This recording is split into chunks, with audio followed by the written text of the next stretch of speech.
I never imagined that love could turn me into a sinner in the eyes of the church, but that's exactly what happened.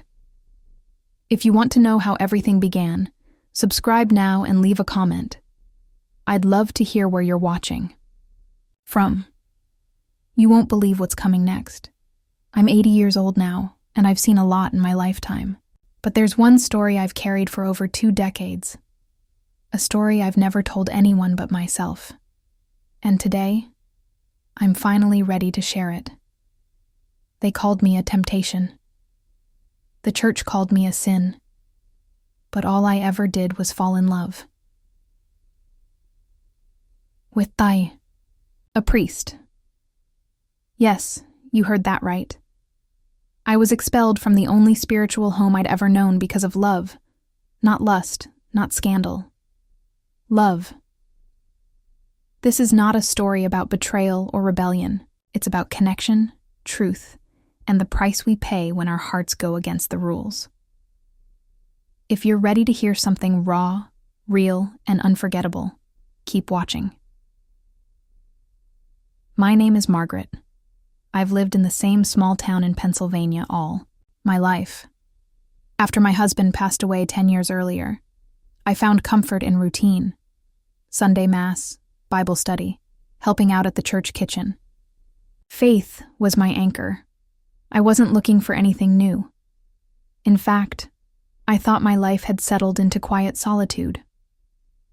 Then Father Thomas arrived. New priest, mid-40s. Soft-spoken, with eyes that saw more than he ever said. At first, we only exchanged polite words after service, but there was something about him. A calmness, a kindness that made me feel seen again, not just as a widow or a church volunteer, but as a woman, as a person. And that's when everything started to change. It started with a conversation, a real one. I was helping set up for the soup kitchen when I dropped a tray of silverware. I laughed it off, but Father Thomas stopped what he was doing and helped me pick everything up. "You have beautiful hands," he said, not in a flirtatious way, more like he was admiring. Strength, experience, age. I remember smiling and saying, "They've held a lot in their time." We ended up talking for almost an hour that day. About life. About grief. About faith after loss.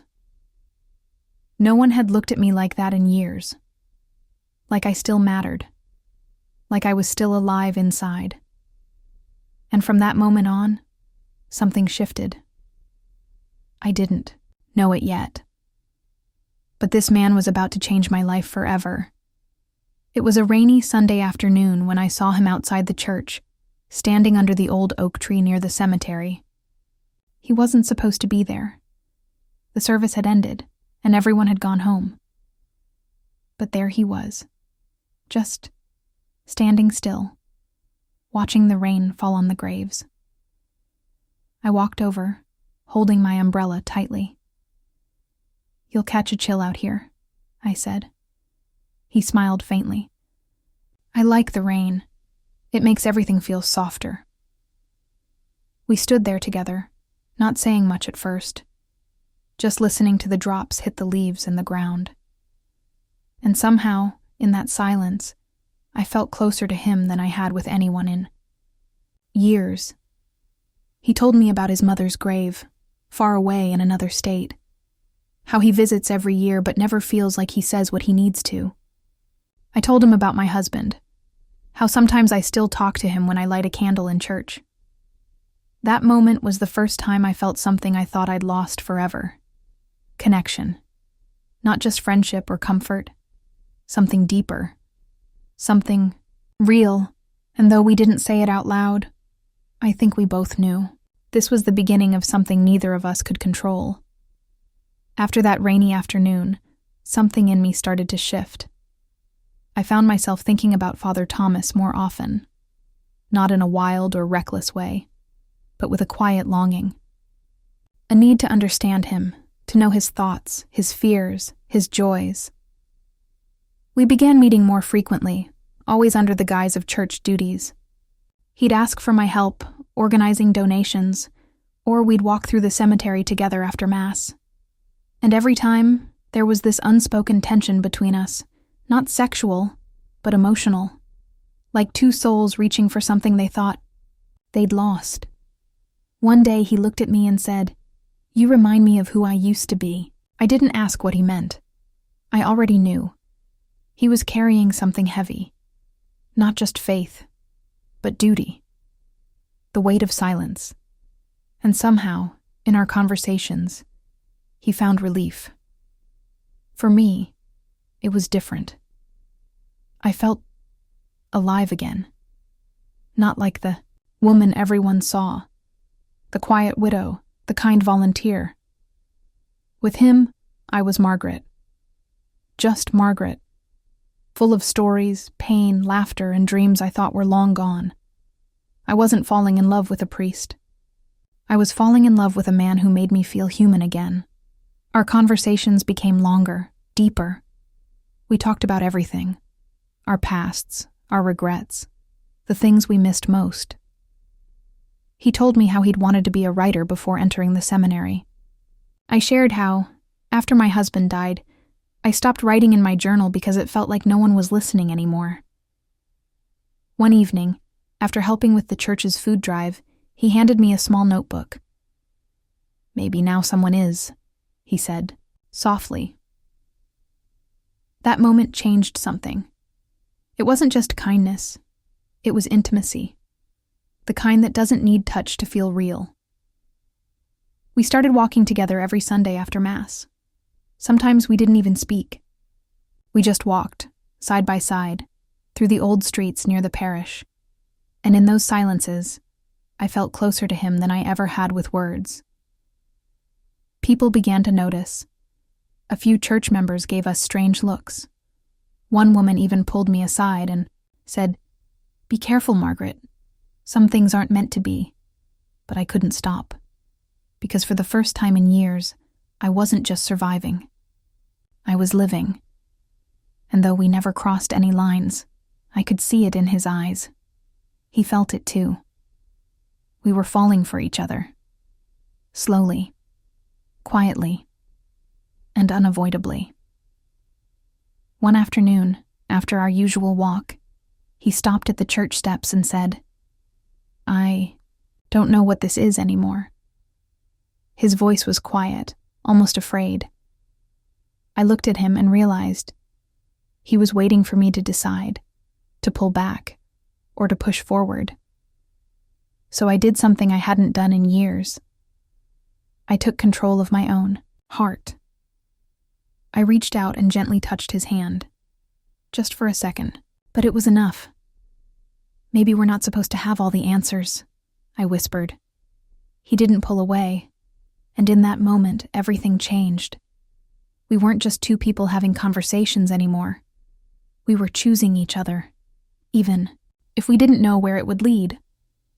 That small touch was my bold move. And from then on, there was no turning back. It was the first time we met outside of church. Just a simple dinner at a small diner across town. Nothing extravagant, but everything changed that night. We sat in a quiet booth by the window, sipping coffee and talking like two people who had been waiting years to be heard. There were no robes, no pews, no hymns in the background. Just us. He reached across the table and took my hand. Not quickly, not nervously, slowly, deliberately. And I let him. "I don't know if this is right," he said, voice low. "But I can't pretend it doesn't mean something." I smiled, eyes watering. Maybe love isn't about being right. Maybe it's about being real. That night, we walked through the empty streets like teenagers sneaking out after curfew, laughing, talking, holding hands. No titles, no rules. Just two hearts finally beating again. We didn't kiss. We didn't need to. The moment was enough. But, as we stood under the street lamp near my car, he looked at me and whispered, "I think I'm falling for you." I didn't say it back right away. I just looked at him and let the tears fall, because I knew I was too. What started as quiet conversations and stolen moments grew into something deeper, something neither of us could deny. We found ways to be together without breaking the rules. Long walks in the park, late-night talks on park benches, letters hidden inside old books we exchanged. Each moment was precious, carefully chosen, deeply felt. He began writing again, poems, short stories, reflections, and I started journaling, once more, filling pages with everything I never thought I'd feel again. Love, hope, fear, joy. We didn't tell anyone. Not our friends, not our families.